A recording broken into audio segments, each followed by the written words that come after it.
Dease Lake is a community in the Cassiar Country of British Columbia's northern interior. A few hours south of the Yukon border, on the Stewart-Cassiar Highway, you'll find it at the south end of the lake with the same name. When driving northbound, Dease Lake is the last major center before the Alaska Highway. Reserve number 9 is located nearby and under the governance of the Tahltan First Nation.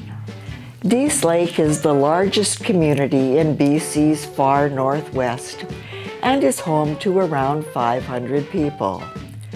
It is the service hub for another 3,500 in surrounding communities and about 600 fly-in mining workers at a time. Dease Lake is home to a Northern Lights College campus. The town welcomes a large influx of visitors during the summer, tourists on their way to the Alaska Highway, the Yukon, and of course Alaska. Dease Lake has a subarctic climate typical of northern BC. Summers are mild, coupled with chilly nights. Winters are cold and snowy. The main economic activities in Dease Lake and surrounding area are mining, forestry, energy, fishing, tourism, and transportation. The local economy benefits from gold, copper, and jade mining, as well as exploration activities. Reports of gold strikes were not new in the Stagg and Cassiar districts. During the winter of 1924-25, a group of Seattle investors formed a syndicate to prospect during the summer of '25. The group contracted with Laurentide Air Services of Montreal to lease a Vickers Viking Mark IV. It was shipped on the Grand Trunk Pacific Railway to Prince Rupert. The two Canadian pilots, J. Scott Williams and Jack Caldwell, who was also a mechanic, then assembled the aircraft. With expedition leader Captain A. Little, they flew to Wrangell, Alaska. The syndicate's advance agent, A.D. Ross, had arrived in Wrangell on March 17th. He arrived aboard the Canadian steamer Princess Mary. Ross had purchased supplies and fuel and arranged for the Barrington Transportation Company to barge the goods up the Stagg River to Telegraph Creek when the river was free of ice. Ross then left Wrangell and proceeded up the Stagg by dog team to Telegraph Creek and on to Dease Lake. On June 1st, 1925, the Viking left Wrangell and flew to Telegraph Creek, where it stayed until June 3rd, awaiting ice breakup at Dease Lake. Here they established their base until July, when the base was moved north to Lower Post on the Liard River. From Lower Post, the Viking flew the expedition's geologists as far as 150 miles into the Yukon to the headwaters of the Liard River and to the former Hudson's Bay Company trading post at Fort Frances on Frances Lake. At the end of August 1925, the aircraft moved back to Dease Lake. Later still, it flew back to Wrangell and arrived in Prince Rupert on October 31st. The Viking had performed flawlessly throughout the summer in an area with no support for the aircraft or members of the expedition. On November 10, 1930, a Junkers F-13 on floats landed at Dease Lake from Vancouver. The aircraft, belonging to the Air Land Manufacturing Company, had been sent to participate in the search for the Patty Burke party missing in the upper Liard River area. On February 24, 1931, The aircraft that had been flown by Patty Burke, also a Yonkers, landed with engine trouble at Dease Lake. The aircraft had been salvaged from the headwaters of the Liard, where it had been abandoned by Burke the previous October. Burke had operated it from Atlin during 1930, but had lost his life while trying to walk out from the damaged aircraft. After the salvage crew's repairs, it left for Telegraph Creek on February 25th. During the winter of 1937-38, a Pan American Airlines twin engine, likely a Lockheed 10A Electra, landed on the ice at Dease Lake. The aircraft carried men and equipment to establish a radio communication station. PanAm was setting up the station to support its inland route from Seattle via Prince George and Whitehorse to Fairbanks, Alaska. PanAm had been refused a license to operate the radio station by Canadian authorities, so PanAm President Juan Tripp appealed to Grant McConaughey, who was president of Yukon Southern Air Transport. Yukon Southern applied for the license in its own name and received approval. During the Second World War, the United States Army established a detachment at Dease Lake, starting in mid-September 1943. 4 men of the Army Airways Communications Squadron and 4 from the 16th Weather Squadron. The detachment operated from the former PanAm building, adding several other buildings for detachment use. A small emergency airstrip was constructed. Amber Route 61 airway was initiated between Prince George and Teslin, which used the Dease Lake radio beacon for navigation.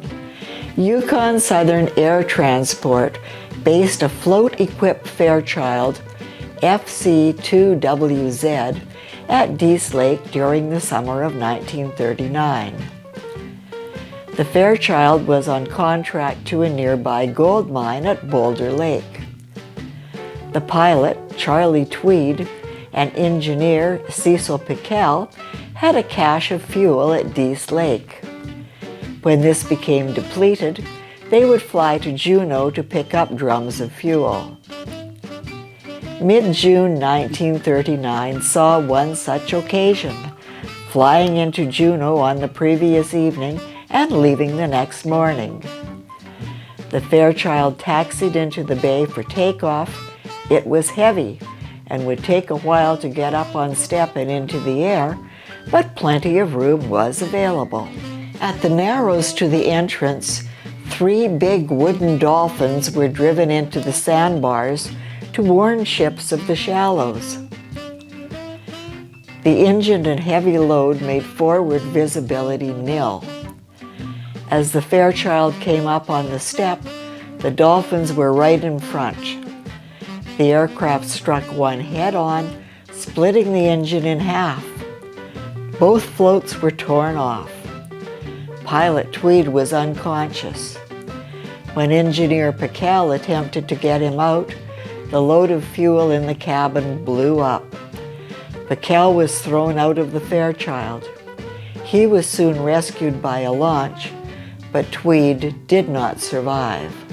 Hudson's Bay Company pilot McLaren landed the company's Beechcraft 18 on floats at Dease Lake on September 19th or 20th, 1940, on a trading post inspection trip. He remained for 2 days, staying with post manager Bob Campbell while his passengers drove to Telegraph Creek. While at Dease Lake, McLaren met with Del Dalziel, who was operating his Curtiss Robin from the lakefront near the Hudson's Bay store. During the Second World War, Dease Lake became a beehive of activity relating to construction of the Alaska Highway.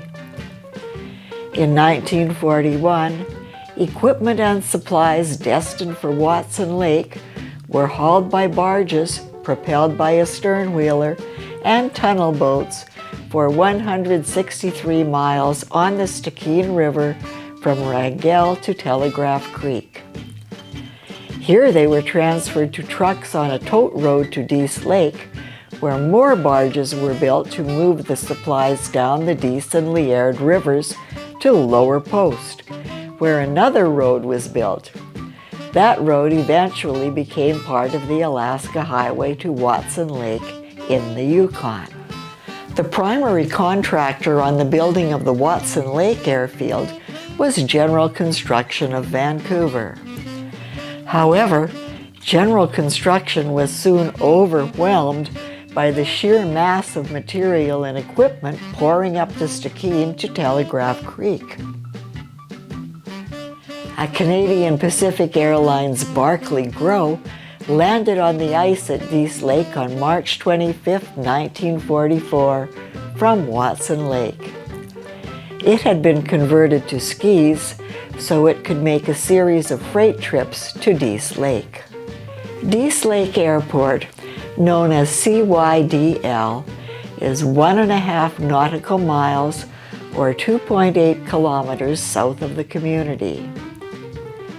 This airfield was built adjacent to the Pan American Weather and Communications Station, which had been built in 1937 and 38.